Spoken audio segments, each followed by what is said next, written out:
Have you guys ever heard about the dead Queen of Portugal?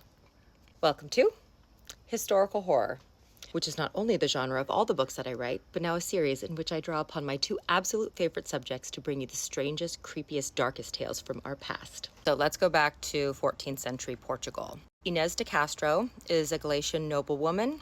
She's beautiful, accomplished, and very well born, albeit illegitimate. In 1340, a 15-year-old Inez accompanies her cousin Costanza to Portugal, where Costanza is going to marry the crown prince Pedro, the future Pedro the First of Portugal.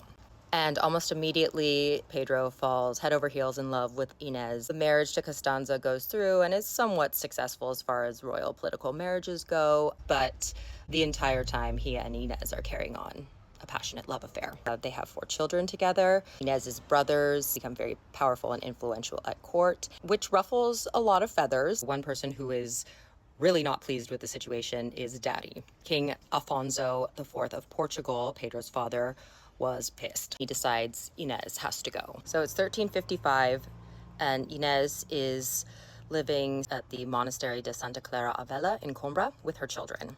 And just a warning, it gets really upsetting here. Afonso sends 3 assassins to the monastery to murder Inez, which they do, unfortunately. Even worse, it's recorded that they decapitated her in front of one or more of her small children. So when Pedro finds out about the brutal murder of his beloved, he is understandably enraged. He actually revolts against his father.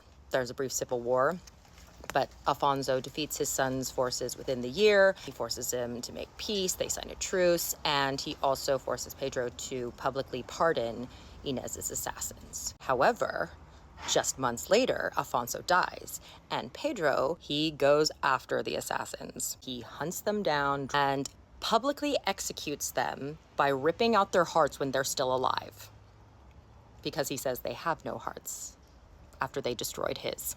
According to legend, Pedro had Inez's body exhumed, dressed it in royal regalia, and held a coronation for her, in which he made his vassals bow before her and kiss her hand. As striking and deliciously macabre as that is, that bit of the story is very likely an embellishment on very real things. Pedro did have her posthumously declared queen, and he did exhume her body, though probably not to coronate her. In fact, it was to move her to the royal monastery to be buried, where she is buried to this day. Not even alongside Pedro, but across from him, so that on the day of judgment, when the trumpets sound, they'll rise, and the first thing that they'll see is each other. And as much as a part of me hopes that this beauty is haunted, Inez's spirit is haunting the monastery of Santa Clara in Coimbra, I hope for her sake that she's not, that she and Pedro found each other again in another life.